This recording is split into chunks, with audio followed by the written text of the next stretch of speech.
Assalamualaikum warahmatullahi wabarakatuh dan selamat pagi kepada semua para pelajar. Okay, kita dah masuk minggu yang ke-6, mungkin minggu yang terakhir sebelum kamu masuk sekolah pada hari esok. Okay, untuk hari ini kita akan belajar subjek matematik. Okay, kalau kita tengok dekat sini, tajuknya adalah susun dan bilang nombor. Susun dan bilang nombor. Okay, yang atas ni, susun dan bilang nombor. Okay, apa yang kamu kena faham dekat sini?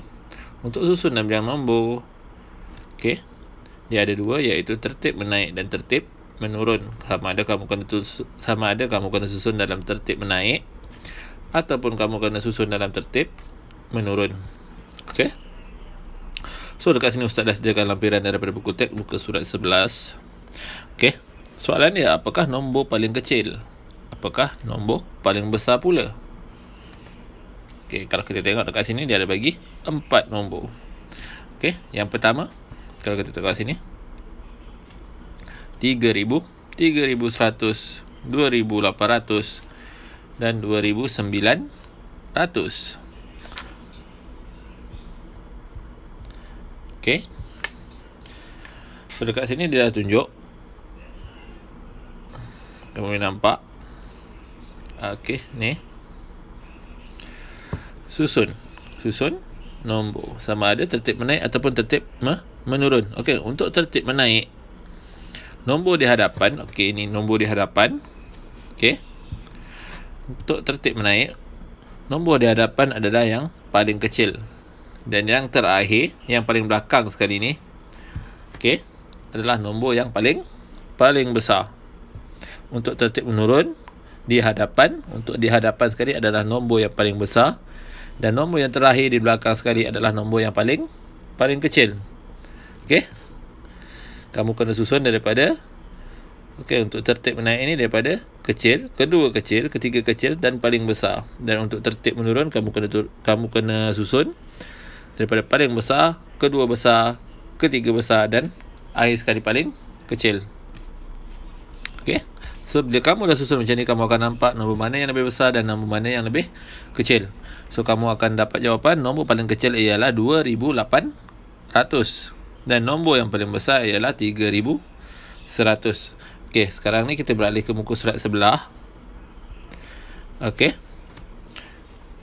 Untuk susun nombor di sini, apa yang perlu kita lihat? Okey. Soalan ni bilang menaik satu-satu. Okey, bilang menaik satu-satu daripada 5,821. Okey. Kalau kamu tengok, okey, ni soalan dia. Bilang menaik satu-satu daripada 5,821. Okey, kalau kamu tengok, okey, ini jawapan dia. Okey, Ustaz besarkan. Okey, ini jawapan dia. 5,821. Selepas itu, dia cakap tadi menaik satu-satu. Bermakna dekat sini, kalau menaik kamu kena tambah. Okey, menaik satu-satu. Okey, satu-satu bermakna kamu kena tambah satu. 5,821 kamu kena tambah dengan satu. So kamu akan dapat jawapan 5,822. Okey, sebab satu tambah satu belakang ni akan jadi 2. Okey, begitulah seterusnya. Kamu tambah satu lagi akan jadi 5,823 dan terakhir sekali 5,824. Okey, itu adalah untuk tertib menaik. Okey, kalau kita tengok dekat sini dibagi contoh bilang menaik 10-10. Bila dicerita bilang menaik 10-10, kamu perlu tambah 10-10. Okey, contoh dekat sini yang kamu tengok, ini adalah menaik 10-10 daripada 5,821. Kamu tambah 10, kamu akan dapat jawapan 5,831. 21 tambah 10, kamu akan dapat jawapan 31. So untuk jawapan yang keduanya adalah 5,831. Okey, kat sini kamu perlu tambah 10 untuk dapat jawapan yang seterusnya. Okey, kita tengok dekat C. Bilang menurun 55 daripada 5,840. Bilang menurun 55. Menurun 55, apabila kita sebut pasal menurun, kamu kena tolak. Bermakna bila kamu tolak, nombor akan menjadi semakin kecil. Okey. Daripada 5,840 kamu tolak 5, Sebab dia tulis sini menurun 55, kamu kena tolak 5. Kamu akan dapat jawapan 5,835. Okey. So dekat sini bawah ni pun sama.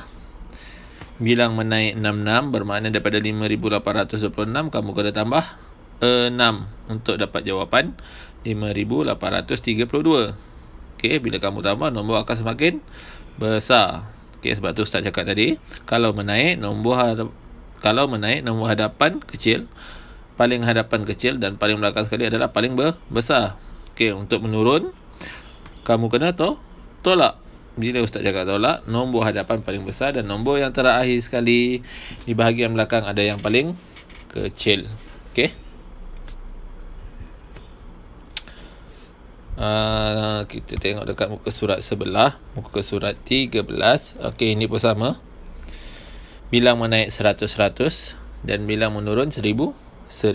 Kalau menaik kamu kena tambahlah 100.